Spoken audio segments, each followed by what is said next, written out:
Good afternoon. May I have a mover and seconder to call the meeting to order, please? I have Councillor Moore and Garwood that the special meeting of the Council of the Township of Springwater does now come to order at 4:08 p.m. All those in favor? And that has carried. Are there any, disclosures of pecuniary interest? Not seeing any. May I have a mover and seconder to convene into closed session, please? I have Councillors Fisher and Moore that in accordance with Section 239 of the Municipal Act 2001, the Corporation of the Township does hereby resolve into closed session at 4:08 p.m. for a discussion pertaining to a personnel matter about identifiable individual, including municipal or local board employees, a proposed or pending acquisition or disposition of land by the municipality or local board, and labor relations and employee negotiations. Our topics are the Huronia West OPP Detachment Community Board Member, recruitment selection, Heritage and Culture Advisory Committee member recruitment selection, Spence Avenue approval of the sale price, HR matter deferred from June 5th, 2024, and Springwater Public Library Board member discussion. All those in favor? And that has carried.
of the Committee of the Coordinator Administration Assistant regarding the Huronia West OPP Detachment Community Board Member recruitment selection dated June 19th, 2024 be received, and that staff be directed as per closed session.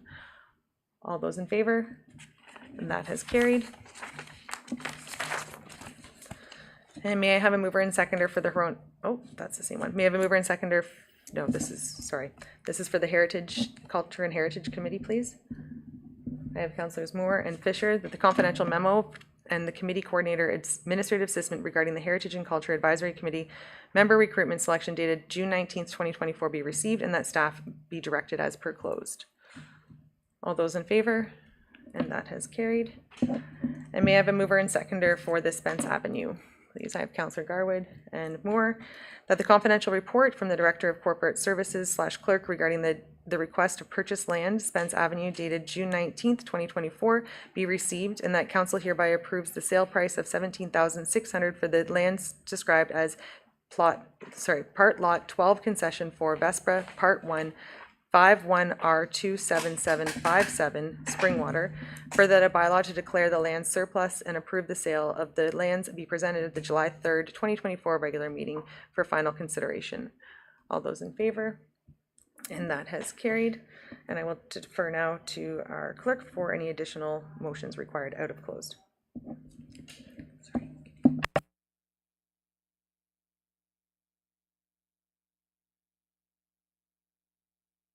I checked with Deputy.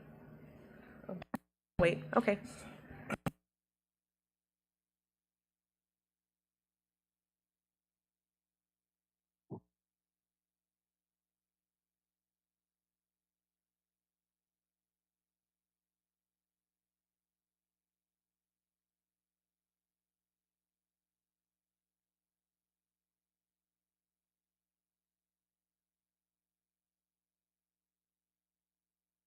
Clerk Ainsworth? Thank you, Mayor Coughlin. There is direction being sought outside of closed regarding the HR matter that was listed on the agenda. The motion would read that the confidential report from the CAO regarding the HR update dated June 19th, 24 be received, and that council hereby direct that staff bring forward a program change for the 25 budget, proposing a director of people and talent, including a proposed job description for consideration. Thank you for that. Council, is there anything further on this? I would just need a mover and seconder then, please. I have Councillor Moore and Alexander. All those in favor? And that has carried. And at this time, I'll move to the clerk for any potential, we just have a mover and seconder for a discussion pertaining to the Springwater Public Library. Just a discussion. All right, so at this time I can open I do need a mover and seconder to have the discussion. Nope, all right. So we will have the topic for discussion is the Springwater Public Library Board member discussion pertaining, we've moved out of closed. Councillor Alexander. Thank you, Mayor Coughlin. I'm going to have to choose my words very carefully here. In full transparency and understanding that there are certain individuals that feel that potentially we sometimes have discussions in closed that they prefer an open. So I do understand that. I want to make a comment with respect to the press release regarding the unionization that was put out by the library board, and which the library board chair was specifically quoted in. I have met with the board chair as well as other members of the board a couple of times throughout this term to voice disappointments in certain actions, but to continuously speak to the importance of us working collaboratively together so we can move forward. I've always felt that this was agreement on both sides, and as such, I was disappointed in the wording that was in the press release, as I do not believe that that type of wording serves to allow us to move forward together collaboratively. Councillors Garwood and then Thompson. Thank you, Mayor Coughlin. I am happy to see that this discussion is taking place in open. I believe this is the right thing to do. As everyone at this table, I've also read the press release, and I might view it a bit differently than some others. This council sets the tone. The discussions we have at this table set the tone for what happens in the community and our public library and our staff in this municipality. So I have strongly disagreed with the discussions that have happened at this table in open related to the library. I believe it can be dangerous and concerning, and I can see how some might feel the way that they do and what was listed in the press release. So again, I also agree in collaboration and transparency, and we need to work together over the next few years of this term and beyond that, building a foundation that council can work in collaboration with the library. But unfortunately, the discussion that has happened at this table over the last 2 years has been the opposite of that, in my opinion. Councillor Thompson? Just my comments about the press release. I am on the library board, so I was aware of the press release beforehand and approved it because it was factual. The information in the press release was not solicited from the employees. It was offered openly and freely. I respect their decision to unionize, although I'm not pleased about it. And I would agree with the press release 100%. The fact that they're unionized hangs on this council. One of two things has happened, and specifically for members of council, as you watch how the voting takes place in open sessions. We have cost our taxpayers here. So one of two things is going to happen with our library. Either there's going to be a reduction in services, or it's going to cost more money to offer the same service. This was uncalled for. It wasn't unnecessary. When I got appointed to the board initially, when we were selecting a chair, I read the resumes, and I was the one that put Mr. Graham's name forward as chair. He's done a fantastic job. We should be applauding him, not criticizing him. He comes with great credentials, an amazing track record. We should be thrilled to have him, as any library board in Ontario would. Thank you for that. Councillor Fisher? I keep hearing that we have caused a disturbance with the library from just the last two members of council. I'd like some clarification. What exactly have we done as a council but govern? You know, I really struggle with it. We frankly take care of their budget, and we've questioned certain items just as we've done with anything else. There've also been some matters that have come up that are of some social importance to people in the public, and we've questioned them. So I really would like to know. It's a legitimate question. What exactly has this council done to cause this? And thank you. And I will go to Councillor Thompson. I will I will be reaching out to the library board for clarification as to the media release and to what specifically they were speaking to, so we can have that from them. And that's fine. Councillor Thompson. I'll have an opportunity to speak to that tonight because it is partially part of the Integrity Commissioner's report, as well as the staff report on the library. So I'll be speaking more about that tonight later. Councillor, is there anything further on this? Deputy Cabral. There we go. Thank you, Mayor Coughlin. I would like to know, and maybe when we're having some discussion with or reaching out to the library, I would like to know at what point in time the 2.5% cost of living allowance was brought up at a library board meeting. I would like to know who it was who brought that up.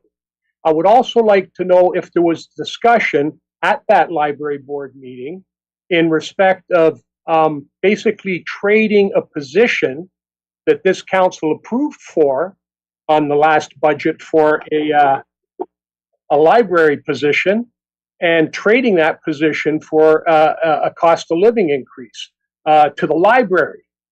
Because as far as I know, the cost of living increase was given to all staff, be it unionized or prior to the unionization, across the board. I don't recall the library coming before this council at any point in time and asking for a cost of living increase.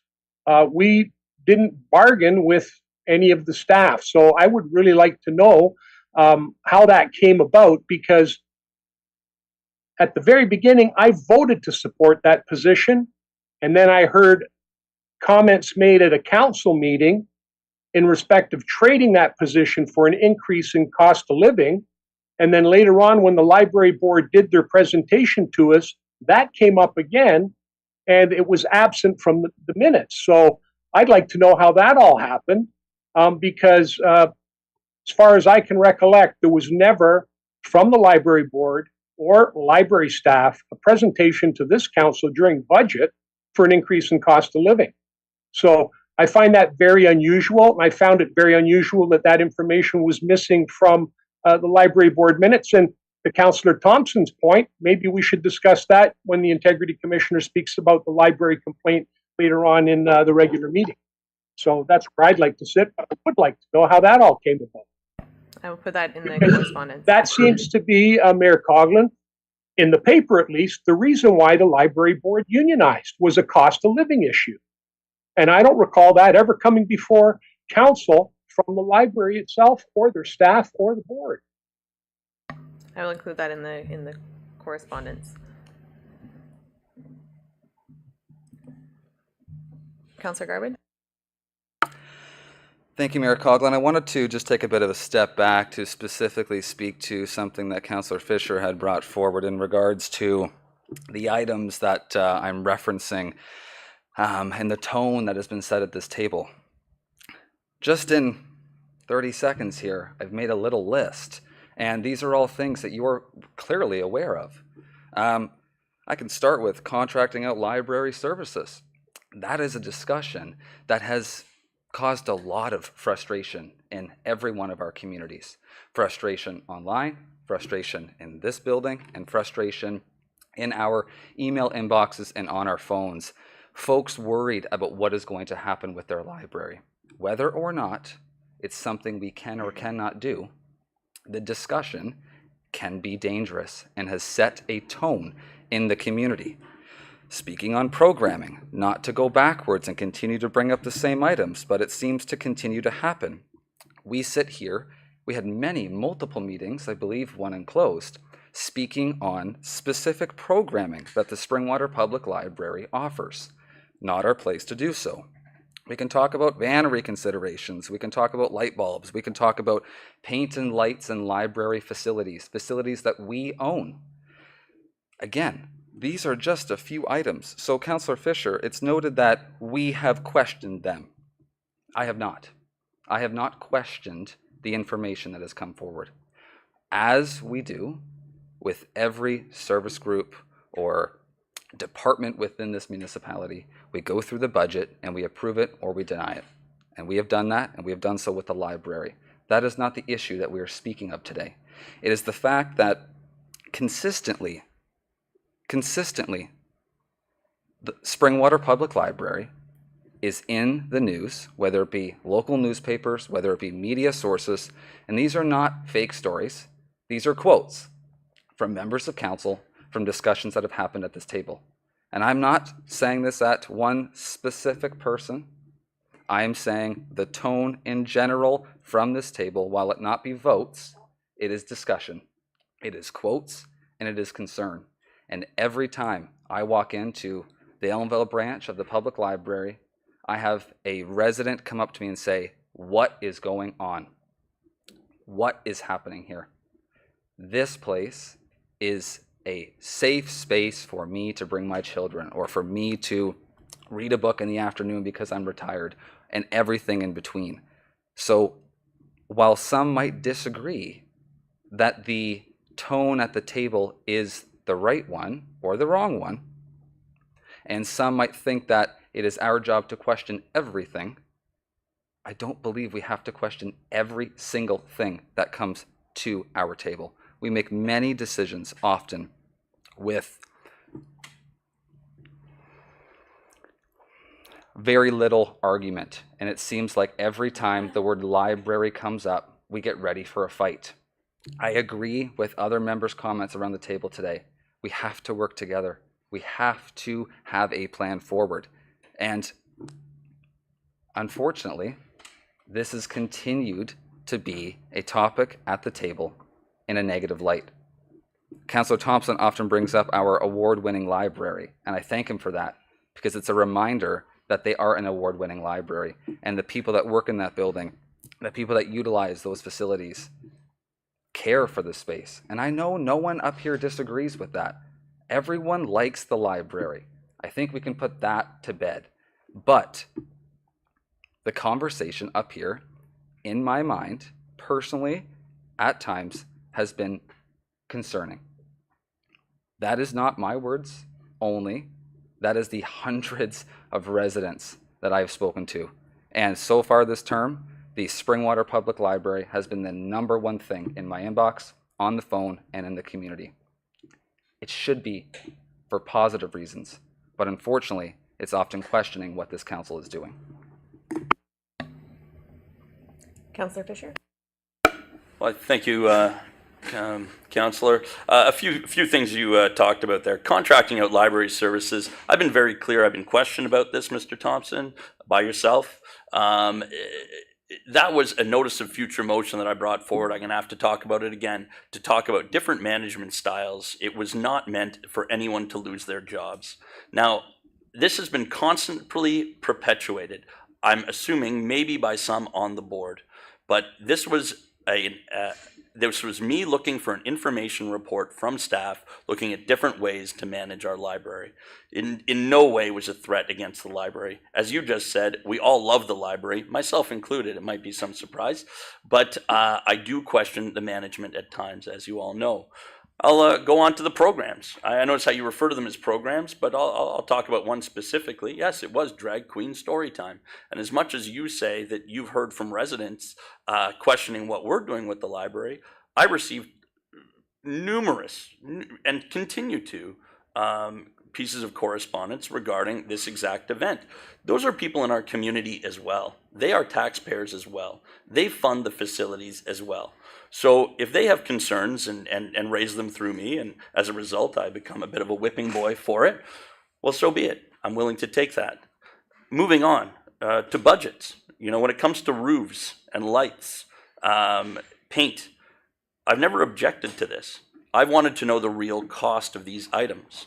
As a matter of fact, I'll go back 2 budgets. The first budget we had, I actually pulled a condition report for the Elmvale Library and specifically talked about urgently needed repairs, one of which was the flat roof. So I know it's convenient for some to paint Phil from Ward 5 as against the library and wanting to hurt the library. It's quite the opposite, as a matter of fact. I think it should run just as any other department in Springwater does.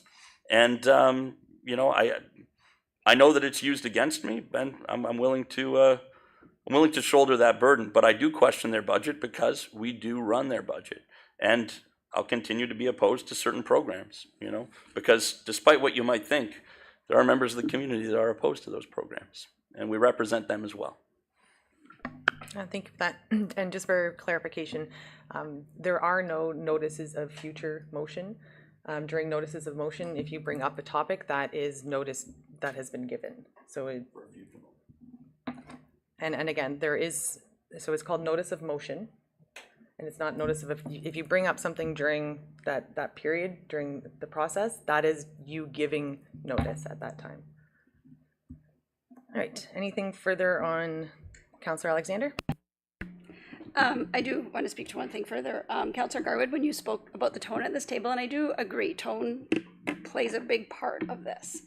And my issue has always been never with the staff, and I've tried to always be very, very clear about that. I have had issues with the management and potentially the board of directors, not all, but certainly some.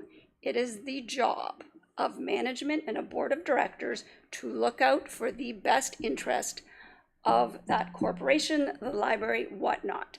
So when misinformation is spread on social media and it ramps, and we've all seen it, right? And it goes, and libraries closing, and it's going in 5 different directions. It is either the library's job to not address it online, because that's not appropriate, Or if they are going to address it online, to quell those rumors. They have the opportunity to speak with counsel. They have the opportunity to speak with the CAO. They do not need to be on social media ramping up the concerns because that's what they're worried about. As management, as board of directors, you give the proper information to your staff and try to ensure that they are making decisions and calm down and aren't caught up in the rhetoric. And that has always been my biggest issue with this, all these situations with the library, is that I feel that as opposed to trying to give the proper information, they jump into the wave, especially on social media, and make it worse. Thank you for that. And Deputy Carell, I did get your message there that you will be leaving to join us in person. Thank you. If there's anything, not seeing anything further at this time, I will look for a mover and seconder for our confirmation bylaw, please. I have Councilors Fisher and Thompson that bylaw 2024-050 to confirm and adopt the proceedings of council at the special meeting held on June 19th, 2024, listed here and be signed and sealed by the mayor and clerk. All those in favor? And that has carried. And we have a mover and seconder to adjourn the meeting, please. I have Councillor Alexander and Councillor Thompson that the special meeting of the Township of Springwater does now adjourn at 5:28 p.m. to meet again in a regular meeting on June 19th, 2024 at 6:30 p.m. All those in favor? And that has